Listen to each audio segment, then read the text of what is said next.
ఒకప్పుడు మాజీ సీఎం రోషయ్యను 2 సార్లు అసెంబ్లీకి పంపిన నియోజకవర్గం చీరాల.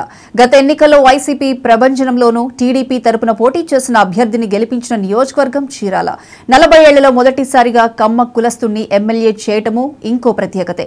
అయితే ఆయన కాస్త గెలిచాక వైసీపీకి జై కొట్టి ఇప్పుడు కొడుకును బరిలో దింపుతున్నారు. తాత్కాలికంగా ఒక అభ్యర్థిని ఎంపిక చేసిన టీడీపీ ఇంకా ఖచ్చితమైన నిర్ణయానికి రాలేకపోతుంది. ఇలాంటి గందరగోళ రాజకీయం ముసురుకున్న చీరాల నియోజకవర్గాన్ని ఒకసారి స్కాన్ చేద్దాం. చీరాల నియోజకవర్గ రాజకీయ సామాజిక పరిస్థితి చూస్తే మాజీ సీఎం రోసయ్య 2 సార్లు, ఆయన రాజకీయ శిష్యుడు ఆమంచి కృష్ణమోహన్ 2 సార్లు గెలిచారు. పాలేటి రామారావు 2 సార్లు గెలిచి మంత్రి కూడా అయ్యారు. పద్మశాలి, దేవంగ కులాస్తులు 7 సార్లు, యాదవులు 3 సార్లు గెలవగా కాపు, కమ్మ, వైశ్య కులాస్తులు 2 సార్లు గెలిచారు. 1962 తర్వాత మొదటిసారిగా 2019 ఎన్నికల్లో కమ్మ అభ్యర్థి ఎమ్మెల్యే అయ్యారు. చీరాల నియోజకవర్గంలో ఎస్సీలు 18%, యాదవులు 16%, పద్మశాలి, దేవంగులు 25%, కాపులు 9%, రెడ్లు, వైశ్యులు 8% చొప్పున ఉండగా మిగిలిన ఇతర కులాల వారు 16% ఉన్నారు. గడిచిన 3 ఎన్నికలు గమనిస్తే చీరాల రాజకీయాలు పెను మార్పులకు లోనైనట్టు స్పష్టంగా అర్థమవుతుంది. 2009లో ఇక్కడ కాపు సామాజిక వర్గానికి చెందిన కాంగ్రెస్ అభ్యర్థి ఆమంచి కృష్ణమోహన్ ఎమ్మెల్యేగా గెలిచారు. తెలుగుదేశం ప్రత్యర్థి జంజనం శ్రీనివాసరావు మీద 16,000కు పైగా మెజారిటీ సాధించారు. 2014 ఎన్నికలకు వచ్చేసరికి కాంగ్రెస్ గెలిచే పరిస్థితి లేదని తేలటంతో సొంతంగా నవోదయం పేరుతో పార్టీ పెట్టుకుని తెలుగుదేశం అభ్యర్థి పోతుల సునీతను, వైసీపీ అభ్యర్థి ఎడం బాలాజీని ఓడించారు. 2019 నాటికి వైసీపీలో చేరి పోటీ చేయగా టీడీపీ అభ్యర్థి కరణం బలరాం చేతిలో 17,000కు పైగా తేడాతో ఓడిపోయారు. 2019 ఎన్నికల తర్వాత చీరాలలో పరిస్థితులు చాలా వేగంగా మారిపోయాయి. టీడీపీ ఎమ్మెల్యేగా గెలిచిన కరణం బలరాం అధికార వైసీపీ వైపు మొగ్గు చూపారు. అంతకుముందు ఒకసారి అద్దంకిలో ఓడిపోయిన కొడుకు వెంకటేష్ను వైసీపీలో చేర్చారు. దీంతో చీరాల నియోజకవర్గ వైసీపీ ఇన్ఛార్జిగా వెంకటేష్ నియామకం జరిగిపోయింది. 2019లో ఓడిన వైసీపీ అభ్యర్థి ఆమంచి కృష్ణమోహన్ను పొరుగున ఉన్న పర్చూరుకు ఇన్ఛార్జిగా నియమించారు. కానీ అక్కడ ఆయన మీద పార్టీ నాయకులు తీవ్ర అసంతృప్తి వ్యక్తం చేస్తూ రావడంతో ఆ బాధ్యతల నుంచి తప్పించారు. ఇప్పుడు ఆయన పరిస్థితి త్రిశంకు స్వర్గంలో ఉన్నట్టుంది.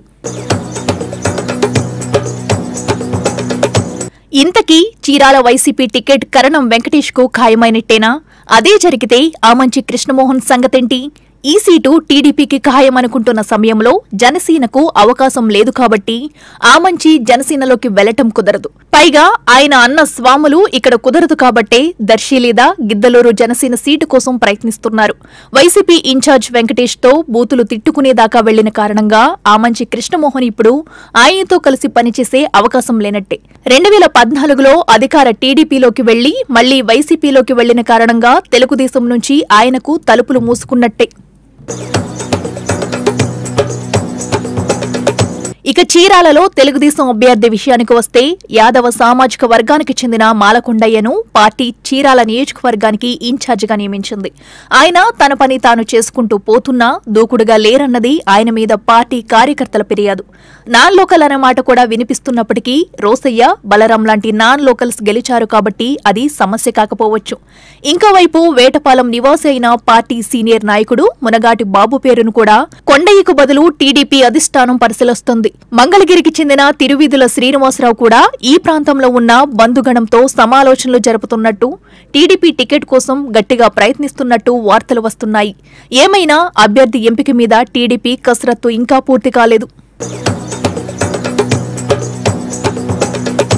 వైసీపీ అభ్యర్థి కరణం వెంకటేష్ స్థానికుడు కాకపోవడం కొంత మైనస్ అయినా తండ్రి బలరాంకు ఉన్న పరిచయాలు, పద్మశాలి సామాజిక వర్గానికి చెందిన వైసీపీ ఎమ్మెల్సీ పోతుల సునీత ప్రచారానికి తోడు పార్టీ అమలు చేసిన సంక్షేమ కార్యక్రమాలు సానుకూలంగా పనిచేసే అవకాశాలున్నాయి. అదే సమయంలో ఆమంచి సోదరుల మీద చేసిన వ్యాఖ్యలు, తిట్లు ప్రతికూలంగా పనిచేసే ప్రమాదం కూడా ఉంది. అంతేకాదు గతంలో బలరాం గెలుపు కోసం పనిచేసిన తెలుగుదేశం పార్టీ వర్గాలు ఇప్పుడు తీవ్ర వ్యతిరేకతతో ఉండటం, ఓడించాలనే పట్టుదలతో పనిచేస్తూ ఉండటం మాత్రం ఖచ్చితంగా కరణం వెంకటేష్కు మైనస్ అవుతాయి.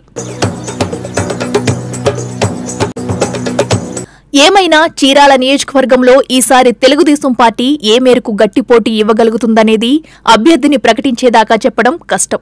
పైగా ఇక్కడ ఒకసారి ఇండిపెండెంట్ గా పోటీ చేసి కూడా గెలవడంతో పాటు ఇప్పటికీ ఎంతో కొంత బలమున్న ఆమంచి కృష్ణమోహన్ వ్యూహమేంటో బయటపడేదాకా చీరాల గెలుపు మీద అంచనాకు రావటం కష్టమన్నది ఇక్కడ రాజకీయ విశ్లేషకుల అభిప్రాయం.